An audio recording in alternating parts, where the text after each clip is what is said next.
I traveled back to the day when the rich girl confessed her feelings to me. The young girl was wearing a white dress, her brows soft and gentle. I like you. In the next second, I heard her inner voice. He really believes it. Disgusting. Chapter 1. The cicadas were chirping in the camphor tree, and the people around were jeering, though it was the kind of jeering meant to mock. Someone next to us whistled and laughed. Evelyn's taste is getting a bit heavy lately. Ah.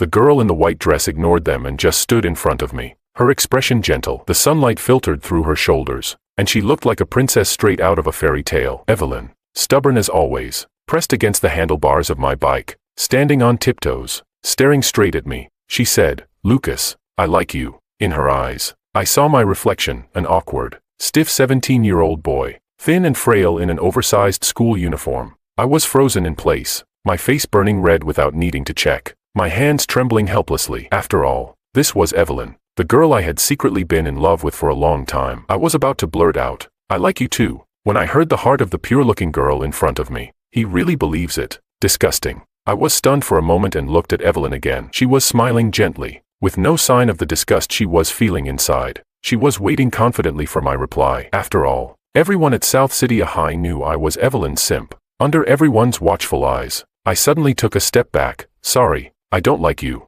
Evelyn's expression turned ugly for a moment. No one had ever rejected her before. Just then, a silver-haired girl walked by arrogantly, as if she hadn't noticed the drama unfolding here. I recognized her. She was the notorious school bully, the queen of our school, and Evelyn's arch-nemesis. I pointed at the school bully and said to Evelyn, "I like her type. You're too childish. You understand." I wobbled my bike's handlebars. "So, Evelyn, move aside." Evelyn must have been bewildered, not understanding how the boy who had adored her a second ago could now tell her to get lost. She stiffened, placing her hand on my handlebars, an intense unease showing between her delicate brows. She bit her lip and asked, "What's wrong with you?" She held onto my bike. I was afraid to pull too hard and accidentally hurt her, leaving me stuck in a dilemma. In the next second, however, the silver-haired girl reached over and grabbed my handlebars, yanking them free from Evelyn's grip with a twist of her wrist. "Didn't you hear him? He told you to move." Her voice was crisp, with a hint of coldness. I turned my head slightly. The silver-haired girl had waist-length hair, her side profile delicate yet exuding an aura that warned people to stay away. Her long silver hair shimmered in the light, cool and rebellious. And then I heard the school bully's panicked inner voice. "Shit, he's looking at me." Chapter 2. The school bully rescued me from Evelyn's confession and pushed my pink bike forward. A small group of boys passing by teased her. "Becca, when did you stop riding your motorcycle?" She kicked one of them, cursing, "Get lost." I walked beside her, feeling incredibly awkward, and mustered up the courage to speak. "Hey, school bully, Rebecca." I froze for a moment before realizing she was telling me her name. She lowered her eyes and asked softly, "Do you like me?"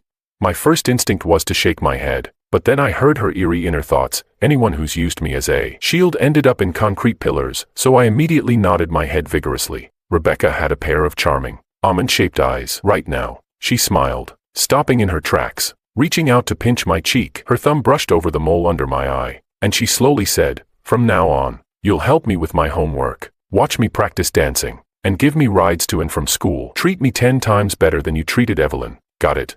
Even though she was shorter than me, I instinctively shrank back. I was a bit confused and asked, "What do you mean?"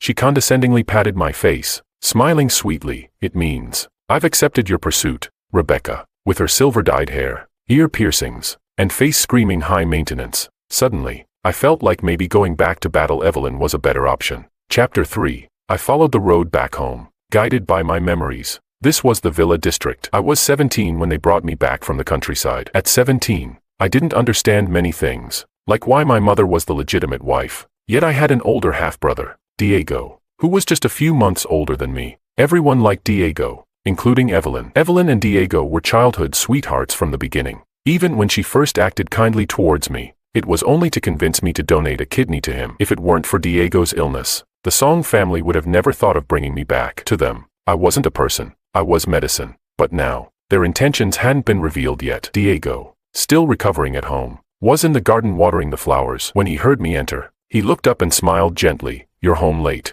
We finished dinner a while ago." It didn't matter. I wasn't allowed to sit at the table anyway. Evelyn confessed to me today. The watering can suddenly dropped from his hand, splashing water on his face. He forced a smile. "Really? Congratulations." I raised an eyebrow in surprise and said, "Of course, I didn't accept. How could she ever be good enough for me?"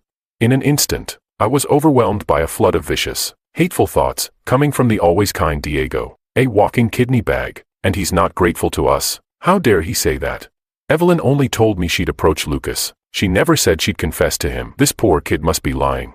Damn it. Lucas should take a good look at himself. So ugly. I snickered. And to think they were relying on me to keep him alive. Dream on. I ran upstairs, hearing Diego cough violently behind me. As I reached the top, the family maid, who was closer to me, pulled me aside and whispered, "Madam said there's no dinner left for you." I nodded. This was a regular occurrence. As I turned away, I paused for a moment, hearing the maid's inner thoughts. She said, "Poor thing." Chapter 4. Before I returned. It was just after Diego's successful recovery. Thanks to my kidney. Evelyn had promised that once he was out of the hospital, they'd get engaged. And they did, just not to me, but to Diego. She endured her disgust and revulsion, pretending to be friendly with a country bumpkin like me for so long, and finally got what she wanted. On her engagement day, she leaned into Diego's arms, and in front of all the guests, with the same gentleness as when she confessed, said to me, "Lucas, why don't you take a look in the mirror?"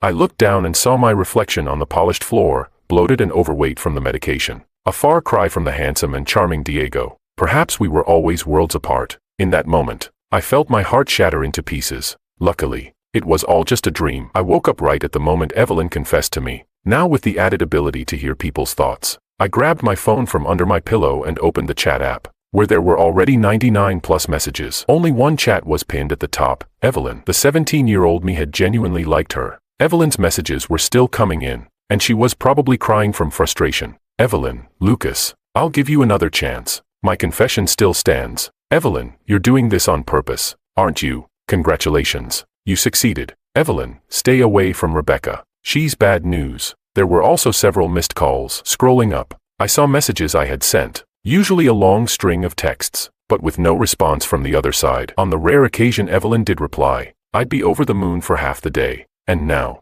Evelyn was still flooding my phone with messages. With a swift motion, I blocked her. Then I slowly opened the class group chat. Sure enough, they were discussing the incident from this afternoon. The school flower and the school queen fighting over a guy. Such a boring headline. They even posted pictures from the scene. I clicked on one and my face immediately flushed. In the photo, the silver-haired girl was standing in front of the boy. So close it looked like she was leaning into my arms. She was staring at Evelyn with a provocative look, raising an eyebrow. The chat continued to scroll. Who's this guy anyway? Looks like a total country bumpkin. Even the heartthrob from Third High didn't manage to win over Becca. We usually can't post Becca's pictures without her permission, but she didn't say anything today. Guess it's real. I exited the chat and saw a new friend request notification. The username was BC, with a note that read, Lucas love interest. My heart skipped a beat, and I accepted. Lucas, I've accepted your friend request. We can start chatting now. After a brief pause, she sent a voice message. Her voice was teasing. Just friends.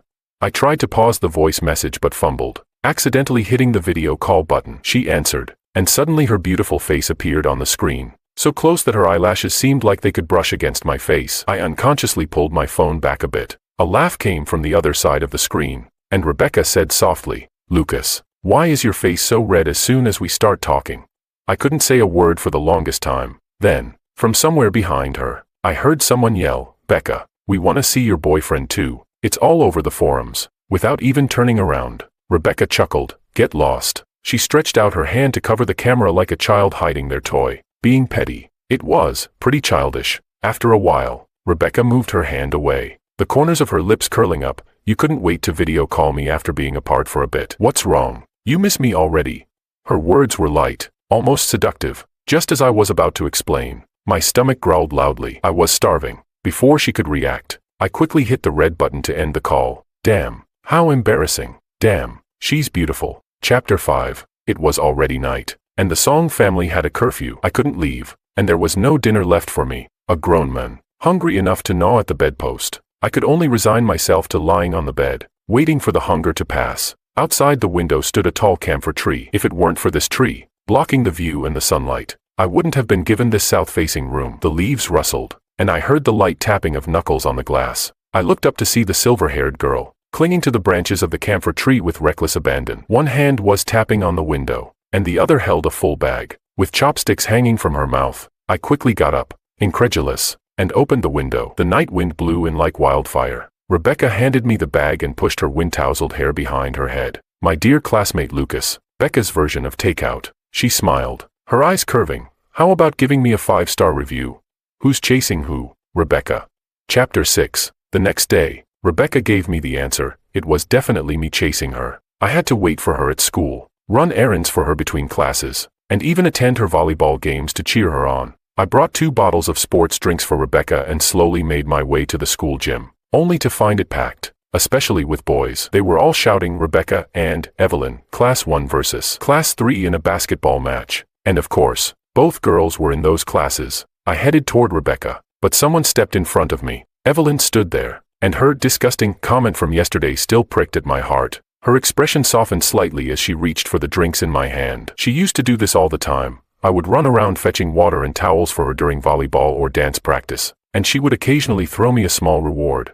Evelyn said, "Since you brought me water, I'll forgive you for yesterday." I dodged her hand and said bluntly, "Move aside." She froze in place. I walked past her, taking a few quick steps toward Rebecca, and handed her the drinks. Rebecca squinted, inexplicably in a good mood, and lazily said, "Oh dear, I can't open the bottle." Resigned, I took the drink back, twisted the cap off, and handed it to her. Rebecca tilted her head back and took a sip, her beautiful lips curling into a smile as she snickered at something behind me. Suddenly, I heard her thoughts. Ugh, I can't stand people who overthink. I turned around, and sure enough, Evelyn was still standing there, looking a bit flustered. Her face was red with anger, and when she noticed me looking, she averted her eyes. She was upset, and I was thrilled. Chapter 7. Rebecca was in top form, unstoppable, a total sports goddess. The gym was filled with waves of cheers. Evelyn, on the other hand, seemed unusually distracted, frequently glancing toward the audience where we were sitting. She was practically crushed. Rebecca's team won without any suspense. After the game, Rebecca walked over to me, her hair tied up in a rare high ponytail, looking radiant and youthful. I handed her some water, and she leaned down, beckoning me with a finger. I obediently leaned closer, my face and neck enveloped by her scent. Rebecca draped her arm over my shoulder, playfully pouting, "You watched my game, and you've got nothing to say." I blinked, while the guys nearby had been shouting, "Becca is so cool." For half an hour, I looked up at her and hesitantly said, "Becca is cool." In the next second, something covered my head. It was Rebecca's school jacket, which she had left by the sidelines before the game. The scent of her soap filled the air around me. I heard someone rush over to check on her. "Becca, why are your ears and face so red? Are you feeling unwell?" Rebecca, rare in her embarrassment, snapped, "Stop talking." Chapter 8. Life without Evelyn at the center was so much easier. My earliest memory of Rebecca was from the time I came out of a convenience store and stumbled upon her fighting with students from another school. I crouched against the wall, scared of getting caught in the crossfire. When it was finally quiet, I dared to look up. Rebecca was the only one left standing. She leaned against the wall, looking at me with a smirk. I was a tall guy, over 6 feet. What was I scared of? Okay, I was scared. Rebecca asked, "Got a band-aid?" I did. After hesitating for a moment, I walked over and handed her one. She held out her hand, showing a small scrape on the back of her pale hand, clearly wanting me to put it on for her. Rebecca looked down and asked, "You're from Behi?" I nodded. "Which class? What's your name?" Afraid that she might hunt me down later, I mumbled, "I'm just the guy who's always liked Evelyn." It wasn't wrong. At a high, maybe no one knew the name Lucas, but everyone knew Evelyn Simp. Just as I was about to put the band-aid on her, Rebecca suddenly pulled her hand back, her expression cold. She scoffed, "Boring." I must have said something that upset her. She walked away, her back looking thin and unsteady. But now, surprisingly, Rebecca seemed easygoing. Even when she got mad, she was quick to forgive. On the other hand, Evelyn always felt unpredictable. When she was nice, it seemed like she really liked me. When she wasn't, she was downright cruel. Fortunately, I no longer had anything to do with her, or so I thought, until Evelyn showed up at the song house after school. I had gone downstairs to get some study guides and ran into Diego, who was happily walking out of the piano room. "Evelyn, it's been so long since you visited me," he said, with a trace of complaint in his voice. Evelyn stood silently for a moment before asking, "How's your recovery going?" Diego rambled on, "I've been such a burden to our parents, but I'm okay. You don't need to worry. I'll ask the maid to cut some fruit for you. You love fruit, don't you?" Yesterday, Evelyn cut him off, pressing her lips together. "No need." She looked up toward the stairs and made direct eye contact with me. She stared at me and said, "I'm here to see Lucas." Diego froze, as if he hadn't heard her right, and repeated, "Evelyn, who are you here to see?" Evelyn ignored him and stubbornly kept her eyes on me. "Lucas, come down and talk." Under her gaze, I slowly walked down the stairs. I grabbed the math study guide I'd left on the table and sighed, It's not that I'm ignoring you. I was on a video call with Rebecca about math problems. If I keep her waiting, she'll get mad. Diego's face turned pale. Evelyn's face darkened. Chapter 9. That night, Diego threw a fit, demanding to return to school. Being the family's darling, and with his health improving recently, the family agreed. After his return to school was arranged, Diego's mom, for the first time, deigned to speak to me at length. Half advice, half threat. Her words boiled down to one thing. I was to be Diego's study companion. Diego's mother said, "Lucas, don't forget that the reason you're able to attend this school is because of the resources I provided." She had always looked down on me as some country bumpkin and never really took me seriously. My dad only got where he was thanks to Diego's mom, a wealthy heiress, so her status was naturally higher. I nodded in silence. When the conversation ended,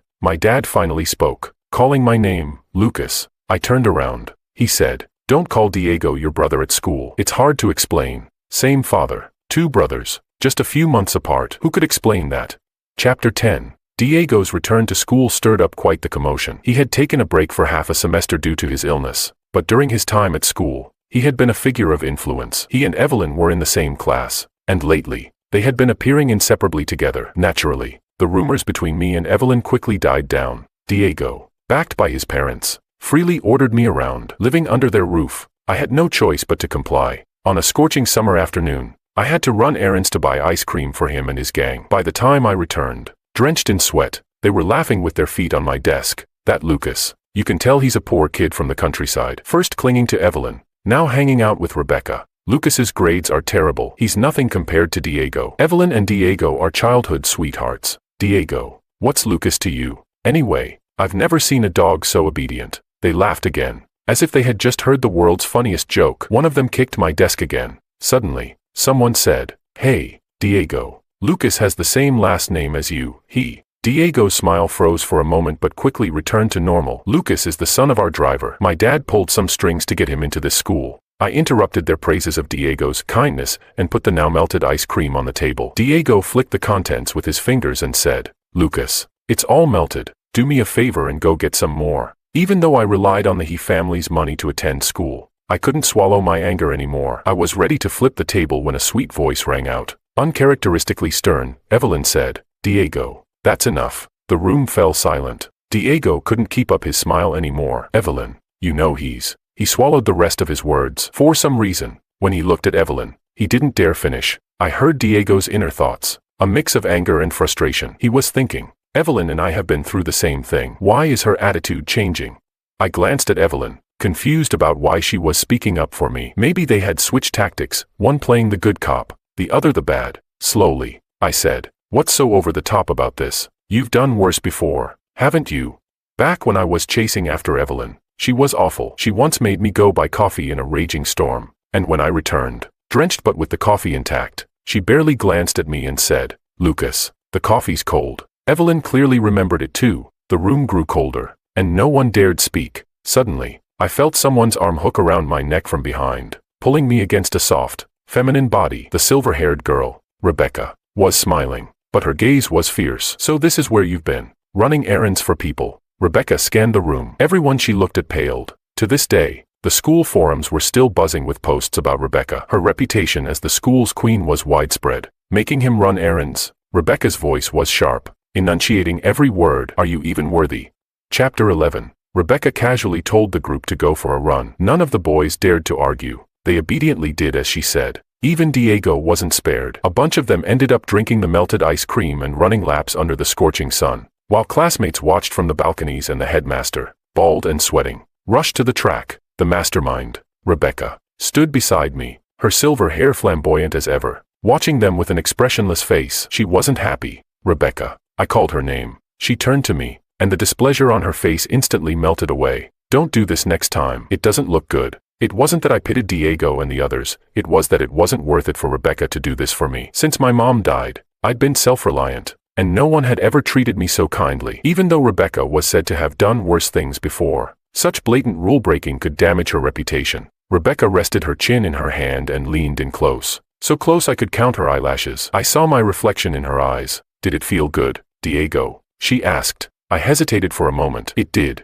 Rebecca smiled like a cat who'd just caught a mouse. "Then it was worth it." Chapter 12. After Rebecca stepped in, Diego didn't dare boss me around anymore, even at home. He was too scared to tattle. Just hearing Rebecca's name was enough to shut him up. Maybe what I said to Evelyn had also struck a nerve, because she stopped bothering me too. Occasionally, I'd see Evelyn and Diego walking together at school. One moment, Diego would be all gentlemanly with her. The next, he'd look at me with nothing but disgust. He must have had a natural talent for changing his expression, like one of those face-changing opera performers. But Evelyn didn't seem as close to him as I'd imagined. Not that it mattered to me anymore. I had one task: study hard. Well, maybe now I had another task: helping my struggling classmate Rebecca with her studies. On the day of the monthly exam results, the bulletin board was crowded. I hadn't done well in the past, but during my bedridden days, I had spent all my time reading high school textbooks, hoping to retake the college entrance exams one day. So this time, I was eager to see where I ranked.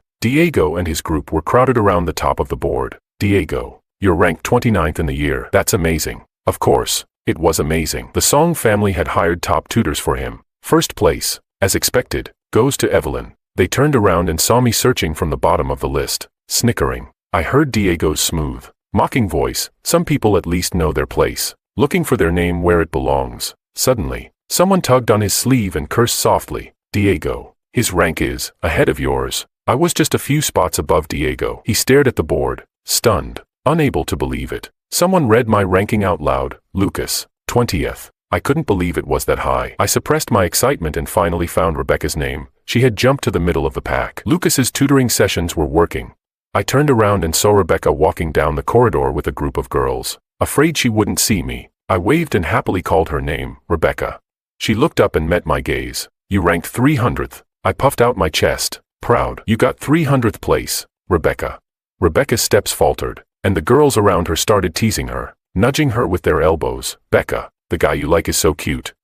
Rebecca looked at me, and under everyone's watchful eyes, her face turned bright red in an instant. I heard Rebecca's inner voice, a little annoyed. She was thinking, damn it, he's way too good at flirting. Chapter 13. Many people liked Rebecca, but most of them admired her from afar due to her bad reputation. However, today, one of the few who openly liked her came to find me. It was David, the heartthrob from the neighboring Third High, who had acted in a few well-known youth dramas. I had heard that Rebecca had once fought for him, but for some reason, they never got together. Early in the morning, David was waiting for me at the school gate. Rebecca and I usually went to school together now, but today she had gone to the convenience store, and I was waiting for her at the gate. I never expected David to show up first. David was good-looking, in that bad boy kind of way. You must be Lucas, he said. I nodded. David got straight to the point. You can't win against me, so just stay away from Rebecca. Becca's cold on the outside but kind on the inside, and sometimes she just pities people, which can give the wrong impression. Besides, it was all over the forums last night. If I were you, I'd be too ashamed to show my face at school. Becca's only interested in you for the moment. If you keep pushing,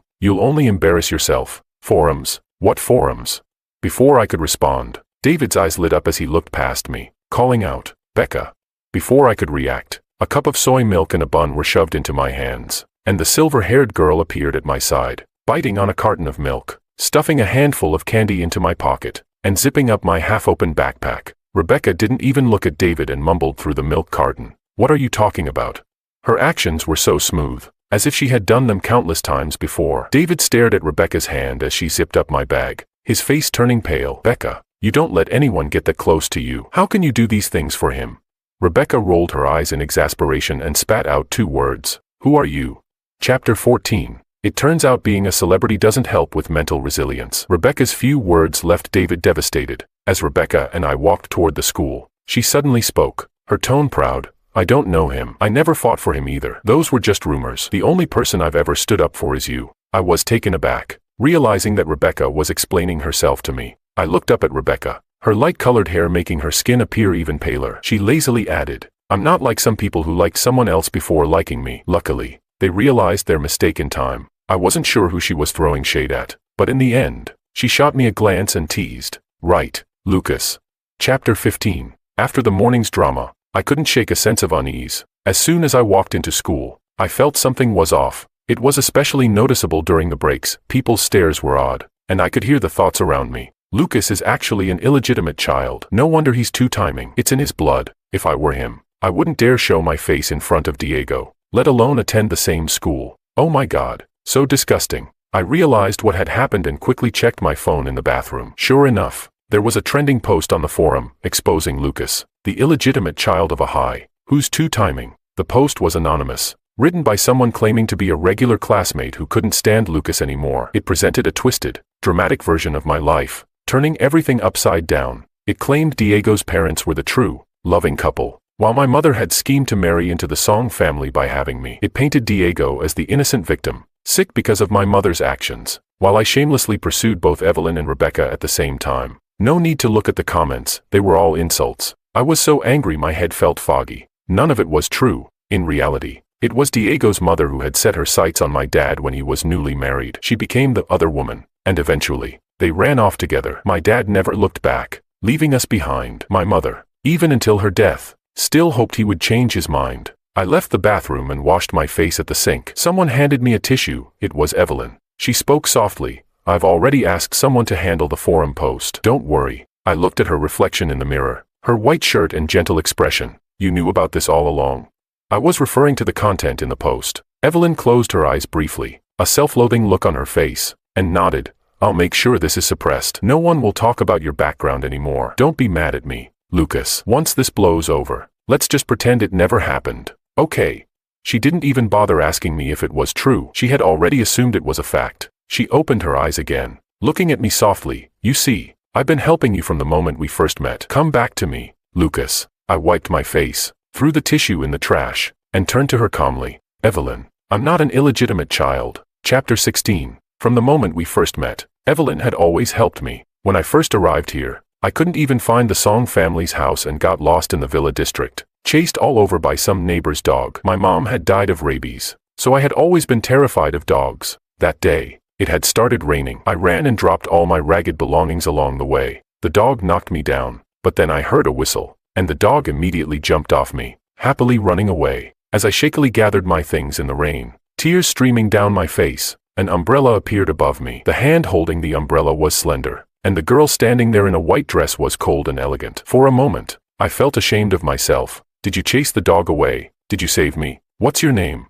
She said. I'm Evelyn. After that, I lived under the Song family's roof, ignored at school, but Evelyn always helped me. I stuck by her side. Maybe even I couldn't tell if what I felt for her was love. After all, from the start, she had her own motives. Evelyn was complicated. Sometimes I thought she liked me. She even wrote her name in my textbooks. But the next second, she'd get mad and scratch it out. I always knew she was disgusted by something about me, but I never knew what. Now I understood. She had always believed I was an illegitimate child, that the blood in my veins was dirty. Loving Evelyn was worse than loving a dog. Chapter 17. I walked straight to Class 1's door and, as expected, found a crowd gathered around Diego. He looked forlorn and pitiful, while everyone around him was busy comforting him. When they saw me standing at the door, they glared at me. Thanks to Rebecca's intervention last time, no one dared to insult me openly, afraid of getting on the wrong side of the school's queen. Diego had always put on a good front with me, but lately, something had changed. First, he'd made a fuss about returning to school. Then there was the ice cream incident. Our pretense of civility was completely shattered. He looked up at me, his eyes red, his knuckles white from clenching his fists. Lucas, can't you leave my family alone? I heard his inner thoughts again, half angry, half hurt. Diego was thinking, Evelyn just went to see him. He used to hate illegitimate children as much as I did. How did things end up like this? Leaning against the wall, I chuckled. Of course not. Diego's expression froze. I walked over, placing my hand on his desk. Looking down at him. That post is a pack of lies. I'm not an illegitimate child. The other child born from an affair is someone else. Diego had been kept in the dark by his parents and genuinely believed his mother was the rightful wife. That's why he harbored so much hostility toward me. Now, hearing this, he instinctively snapped back. What proof do you have? I shook my head and straightened up, looking at him with a hint of contempt. I don't need proof. Whoever makes accusations has to provide the evidence. The innocent don't have to prove their innocence. I added. I'll call the police. Justice will give me the answer. Did the person who posted that rumor think anonymity would protect them from responsibility? Diego's face turned pale. Before I could call the police, justice arrived on its own. Someone muttered. The forum's anonymous feature just went offline. The person next to me was hiding their phone behind a book, reading the post. The name of the poster was now clear, Class 1's Diego. The looks people gave Diego were strange. After comforting him for so long, they realized he had written the post himself. What a two-faced act. Diego, with his thin skin, blushed furiously and fainted from the stress. Chapter 18. In the VIP ward, Diego had just come out of dialysis, looking pale, while the nurse was bustling around and his mother fed him pre-cut fruit. I was getting scolded by Song's father. Lucas, I'm really disappointed in you. Is this how you repay us? By making your brother so angry that he ends up in the hospital? He said nothing about what Diego had done. I lowered my eyes in annoyance, staring at the spotless floor, and thought about the time I was left alone in the hospital. After giving Diego a kidney, their attitude toward me had turned cold. When I first came here, I wanted to show my long-lost biological father that I could be an excellent son. But things didn't go as planned. Fortunately, I had stopped caring a long time ago. I've heard the whole situation. I also heard you want to call the police. That's ridiculous. You shouldn't go back to school. After all, those are Diego's classmates, and this will affect him badly. I'll arrange for you to transfer. Realizing his tone was too harsh, Song's father softened his voice. We're family, Lucas. Try to understand and show some consideration. All right. No. I shook my head. Song's father was stunned. This was the first time I had ever refused him. What did you just say? He asked harshly. My throat felt dry. The atmosphere in the room turned tense. The door opened suddenly, and a group of people crowded in, with a silver-haired girl standing at the entrance. She spread her hands. Lucas, come here. I quickly walked toward her, lowering my voice. Why are you here? Rebecca placed her hand on my back. I didn't want them giving you a hard time. I'm here to back you up. Song's father clearly recognized Rebecca, and a hint of flattery appeared on his face. I had no doubt that he was about to ask me to help him connect with her. I let out a breath, feeling oddly emboldened, and repeated. I said, no, I will report it to the police. I'm not donating another kidney, and whether Diego lives or dies has nothing to do with me. You're lucky I haven't punched any of you yet. I turned to look at Diego, who was clutching his blanket in panic. Diego's hatred toward me stemmed from being a half-sibling, from Evelyn, and from his jealousy over my health. I shattered the dream he had been living in for years. Diego, your mom is a full-blown mistress. Your dad, he had an affair while married. Diego, you're the illegitimate child from that post you wrote. Chapter 19. After saying my piece, I left the ward, leaving chaos behind. I sat in the hospital corridor when someone suddenly squatted in front of me. Rebecca and her crew had lingered by the ward's door for a while longer. I didn't need to ask to know they were covering for me. If it weren't for her, I wouldn't have gotten away so easily today. I had always been spineless, and now I even needed a girl to clean up after me. I clenched my hands and looked into Rebecca's eyes. Thank you, Rebecca. Sunlight filtered through, making her features look even clearer. After hesitating for a moment, I asked, why are you so good to me? Rebecca rested her chin in her hand and smiled. Are you flirting or asking me seriously? My face flushed red instantly. I wasn't flirting. I wasn't complimenting you. I was genuinely asking. Rebecca. Rebecca frowned slightly, as if she were genuinely considering her answer. Do I need a reason? Some people just shine so brightly that when you see them, you want to give them the best of everything. The first time I saw you, you were being chased all over by Sue family's dog. It was pretty special. I was the one who whistled to call the dog away. I was going to check on you, but then I saw Evelyn. She annoyed me, so I left. If I had known it was you, I wouldn't have turned around. If I had known it was Lucas, I wouldn't have let anyone else get ahead of me. That one turn, and all Lucas could see was Evelyn, never noticing me again. I watched him run errands for Evelyn, saw him get hurt but still like her, watched them look like a couple, and I had no choice but to step aside. My expression shifted slightly, realizing Rebecca had helped me before Evelyn even got involved. I waited for her to continue, but she didn't. Instead, she looked at me with clear, playful eyes, and then, why so eager to know my feelings? Lucas.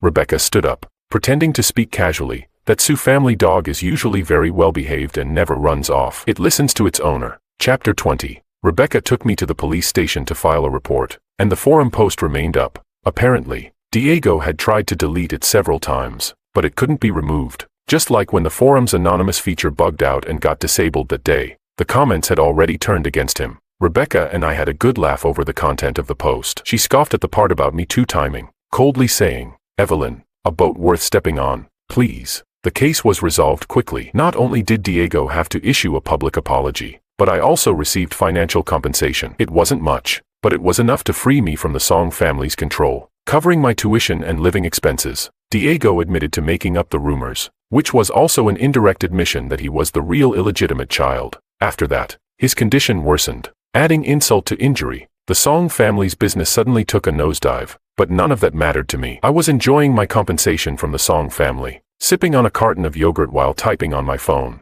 Lucas, I knew justice would prevail. Rebecca, and what about me? I thought for a moment, smiled, and typed.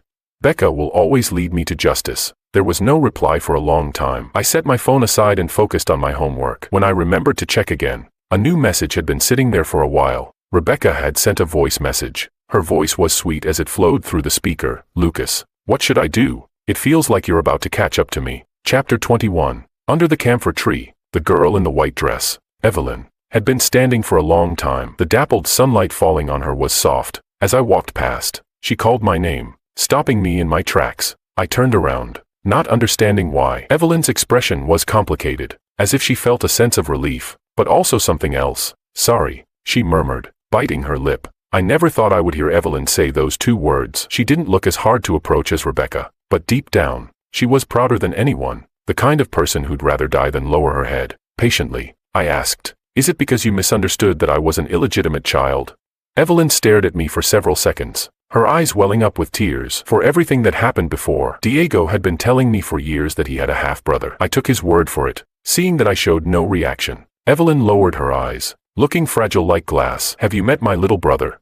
Before I came back in time. Yes, I had. He was an adorable chubby kid who liked chasing after Evelyn, but Evelyn treated him indifferently, even cruelly. After a pause, Evelyn spoke, reopening an old wound. He's the child of the woman my father kept outside our home. It dawned on me that Evelyn's conflicting attitude toward me was her way of projecting her own pain. She had even helped the Song family deceive me because, in her eyes, it was something I owed them. Evelyn. I suddenly called her name, giving her a gentle smile. She looked up, holding her breath. It had been a long time since she'd seen me smile at her. I could hear the bitterness in her heart, but I really, truly, like Lucas. I like you, I said. Watching as Evelyn's eyes lit up, I let out a sneer. Did you really believe that? Disgusting. Evelyn needed to understand that some things can't be fixed with a simple apology. I threw those same words back at her. Evelyn staggered slightly, staring at me in silence and pain. Perhaps, in that moment, she finally realized what she had lost. Lucas. A lazy voice called from behind me, tinged with irritation. I turned around quickly to see Rebecca standing not far behind us, holding a strawberry-flavored ice cream. Her beautiful face was cold, and I suddenly felt like I had been caught cheating. Forgetting Evelyn, I quickly walked toward Rebecca, just 2 steps away from her. She suddenly threw herself into my arms. I caught her, steadying her, but I heard her let out a small cry of pain. I immediately looked down. Did you hurt yourself? Where does it hurt? Rebecca took my hand, slowly guiding it to her chest, just above her heart. Under my palm, I felt her soft skin and the intense, rapid beating of her heart. I looked up to see that there wasn't a trace of pain on her face. Instead, she tilted her head, her expression playful and mischievous. It hurts right here. I sighed helplessly. Rebecca pouted. Dear Lucas, I can understand that there are other girls around you. After all, we're not officially together, but as your pursuer, I'm feeling a little insecure. So, I've decided to change the word pursuer to something else. Can you guess what word? What word? Rebecca stomped her foot and gritted her teeth. Girlfriend. I couldn't hear any more thoughts, just the sound of 2 hearts beating loudly. Neither of us said a word as the sunlight poured down. In any case, there was still a long road ahead and a lot of life left to live. After all, this was a new beginning. In reality, the school queen, Rebecca, wasn't that hard to catch after all.